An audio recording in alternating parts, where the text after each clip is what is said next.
Did you have fun playing through the eras with me? I'm guessing so if you're here for more. Thanks for coming back. Or if this is the first time you're seeing me, hi, my name is Ellen and I've been a Swiftie guitar teacher here on YouTube for over 15 years now. And you're currently in the middle of my beginner series, so make sure to click here to start back on episode 1. In our last episode, we learned how to play two of Taylor's most used chord shapes whenever she plays guitar live, C and G add 4. Let's see if you've memorized them yet. Let's start with our C chord.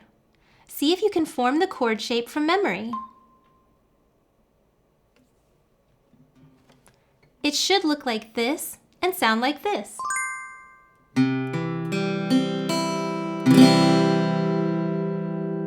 Now from here, let's go to our G add 4 chord.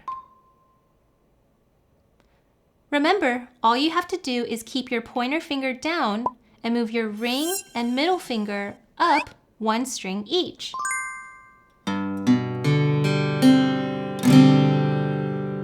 Nice! If your chords didn't sound quite right, the first thing you should do is make sure your guitar is still in tune. Whether it's been a few days, a few hours, or even just a few minutes since you came from episode 1, a good habit to start developing now is to do a quick tuning check every time you sit down to play your guitar.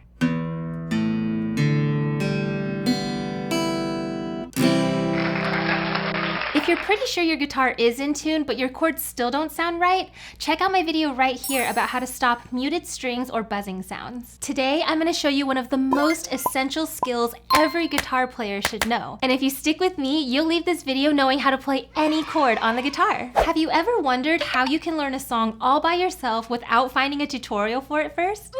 Well, the first step is to learn how to read chords. But wait, what does that mean, to read a chord? I'm glad you asked, Ellen. To play any chord shape, you first have to learn how to read a chord chart. So let's start with these vertical lines. These represent the strings of your guitar from left to right when you hold it up and face it towards you. Many chord charts will label each string for you, but if the string names aren't labeled, you can just assume they're in standard tuning. E, A, D, G, B, and high E. If you ever see chord charts where the strings are labeled with different letters, it represents a different tuning. But as a beginner, you'll mostly encounter songs played in standard tuning, so let's stick with that for now. There are also horizontal lines, which represent the metal fret wires all the way up and down the neck of your guitar. In most cases, you'll see a thicker line at the top of the chord chart. This represents the nut of your guitar, and this is there to let you know that you're starting from the top. Remember, frets are numbered like this: 1st fret, 2nd fret, 3rd fret, all the way down your fretboard. So what happens if you're playing a chord shape higher on the neck, like the 5th fret? In this case, you won't see a thick line at the top, and instead we'll find a number that tells you which fret is represented as the top of the chart. But most beginner chords aren't played this high, so you don't have to worry about that for now.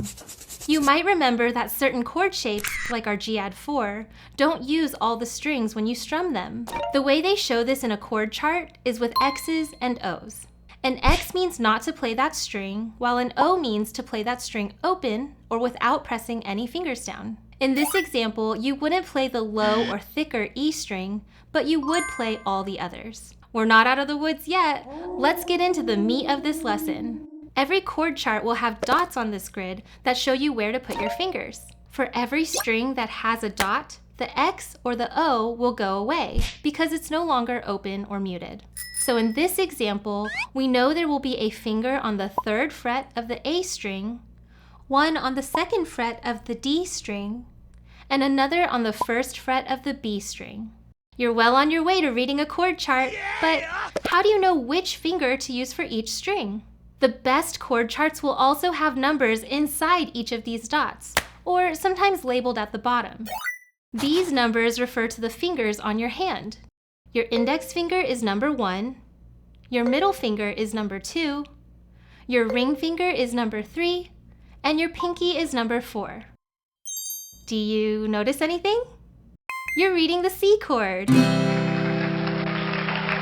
might come across some chord charts that have a line partially or completely stretching over all the strings. Sometimes it can be a line that connects two dots, and sometimes it's even a curved line. These all represent barre chords, where you lay one finger, usually your index, across multiple strings. But don't worry about that for now because it's more advanced and Taylor hardly ever uses these. And just so you know, sometimes these chord charts are actually shown sideways. You read them exactly the same except you just have to tilt your head. And on a lot of websites, you might see these chord charts in plain black and white like this or like this. But on my channel, I like to keep things beautiful. Every little piece, love. So let's go ahead and practice this new skill. You already know that this is the C chord, but what about this one? That's right, it's the G add 4 that we learned in our last episode. Now let's learn a brand new chord, but I want you to try it by yourself first. So go ahead and pause to try it, and then once you think you have it, continue and we can see if you're right.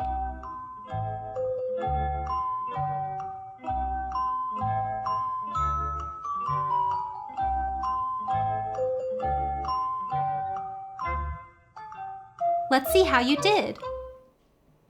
Your new chord should look like this and sound like this.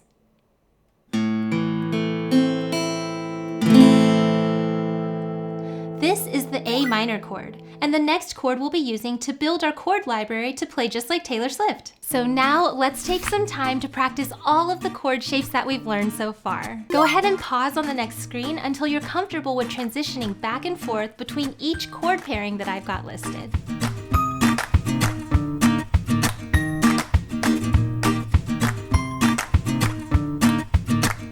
Did you actually pause and practice? Because you should. We'll be adding a brand new chord shape to our library in every episode moving forward, so make sure you're comfortable with these three before moving on. With the addition of our new A minor chord, now we can add some flair to the songs that we can play now. Wanna see? Grab your guitar and try it with me.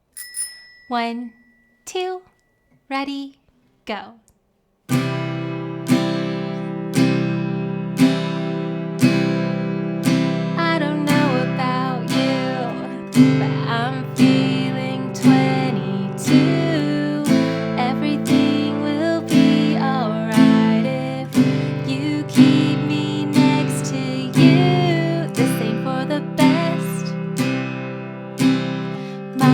Reputation's never been worse, so you must like me for me. Remember when I pulled up and said get in the car and then canceled my plans just in case you'd call? Back when I was living for the hope of it all, for the hope of it all. I'm only up when you're not down. Don't wanna fly if you're still on the ground. It's like no matter what I do, you're a cowboy like me, perched in the dark, telling all the rich folks anything they wanna hear, like it could be love. I could be the way forward only if they pay for it. Now I'm down bad crying at the gym. Everything comes out teenage petulance. What if I can't have him? I might just die, it would make no difference. Say you're sorry, that face of an angel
feel like they're on fire, and not just from nailing that play along, then it might be a good time to take a break. Although experiencing finger pain is totally normal for any beginner guitarist, there is a fine line between developing a callus and forming a blister. If you can't tell which is happening to you, make sure to check out this video I made about finger pain and how to fix it. Thanks for making it to the end of this episode. I'm so excited for you to be playing guitar just like Taylor, and hope that you're feeling proud of the progress that you're making as well. If this series is helping you out so far, don't forget to give it a thumbs up down below and subscribe so you don't miss out on all the fun. We'll be playing through a new song from every era in each episode, so if you haven't seen your favorite song come up yet, make sure to leave it in a comment and I might be able to squeeze it into the next one. Did you know there's a super easy way to speed up your chord transitions that most musicians know but very few ever talk about? Make sure to join me for episode 3 right here, where I'll share this secret with you. Or if you want a little more practice on what we learned in this episode first, click or tap right here. I'll see you in the next one. Bye!